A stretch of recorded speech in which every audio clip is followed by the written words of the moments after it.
కాంగ్రెస్లో పొంగులేటి చేరిక నేపథ్యంలో CM KCR game plan start అయిందా? పొంగులేటి అనుచరులపై పాత కేసులు తిరగదోడడం దేనికి నిదర్శనం? పొంగులేటి సన్నిహితుల్లో కట్టడి చేయడం ద్వారా ఆయనను నైతికంగా దెబ్బతీసే కుట్ర జరుగుతుందా? సెల్ఫ్ కాన్ఫిడెన్స్తో దూసుకుపోతున్న పొంగులేటిని డిఫెన్స్లో పడేసేందుకు ఇదంతా చేస్తున్నారు అంటే అవుననే సమాధానమే ఇప్పుడు వినిపిస్తోంది.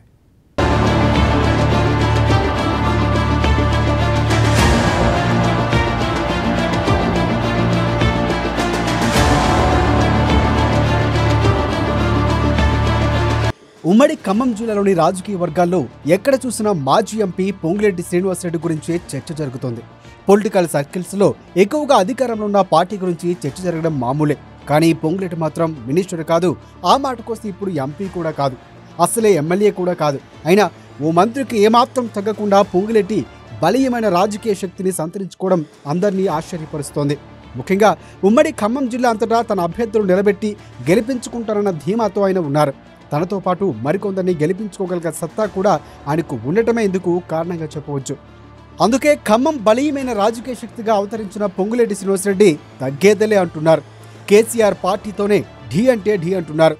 బీఆర్ఎస్ను ఓడించమే తన ధ్యేయమని ఆయన సవాలు విసురుతున్నారు.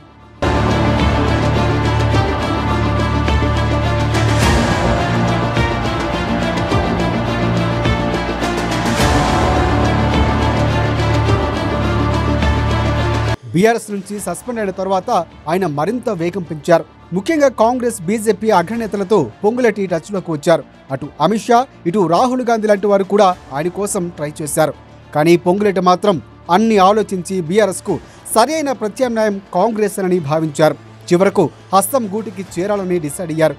పొంగులేటి కోసం పీసీసీ చీఫ్ రేవంత్ రెడ్డి తన టీంతో పాటు ఆయన ఇంటికి చేరుకుని మంతనాలు జరిపారు. తన ప్రాధాన్యత ఇస్తామని కూడా చెప్పారు. ఆ తర్వాత పరిణామాలతో కాంగ్రెస్ వైపు ఆయన మొగ్గు చూపారు.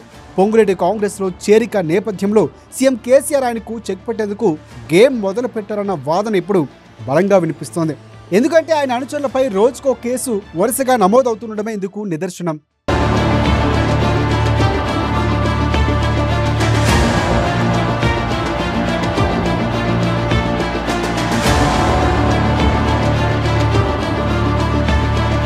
పొంగులేటి ముఖ్య అనుచరుడిగా ఉన్న మాజీ డీసీసీబీ చైర్మన్ మువ్వా విజయబాబుపై పోలీసులు కేసు నమోదు చేశారు.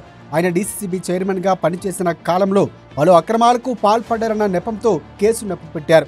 ఇక తాజాగా తుళ్లూరి బ్రహ్మయ్య వంతు వచ్చింది. ఇక ఈ నేపథ్యంలోనే ఇది ఆరంభం మాత్రమేనన్న వాదన కూడా వినిపిస్తుంది.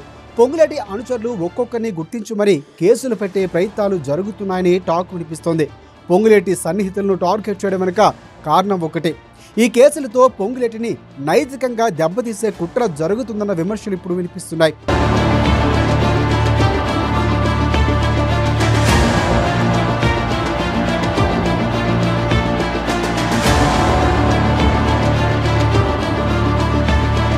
పొంగులేటి టీంపై వరుసగా కేసులు నమోదవుతున్న నేపథ్యంలో నెక్స్ట్ ఎవరన్న చర్చ ఇప్పుడు జరుగుతుంది.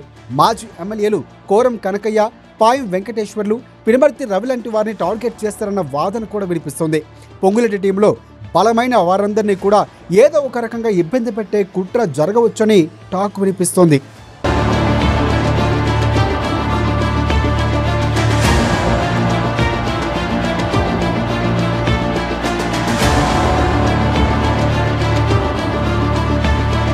పొంగులేటి టీంపై కేసుల నేపథ్యంలో పొంగులేటి మాత్రం తగ్గేదలే అంటున్నారు. నో కాంప్రమైజ్ అని తేల్చి చెబుతున్నారు. ఇలాంటి ప్రయత్నాలతో తనను నైతికంగా దెబ్బతీయలేరన్నది ఆయన వాదన.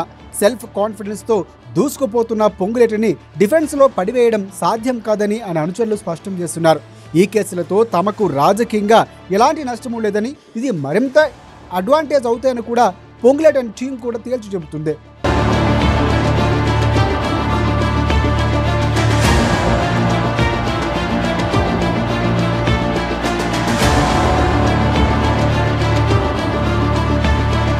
పొంగులేటి శ్రీనివాసరెడ్డి ప్రస్తుతం బీఆర్ఎస్తో ఢీ అంటే ఢీ అంటున్నారు. గులాబీ అభ్యర్థులు అందరినీ ఓడించడమే తన ధ్యేయమని తేల్చి చెబుతున్నారు.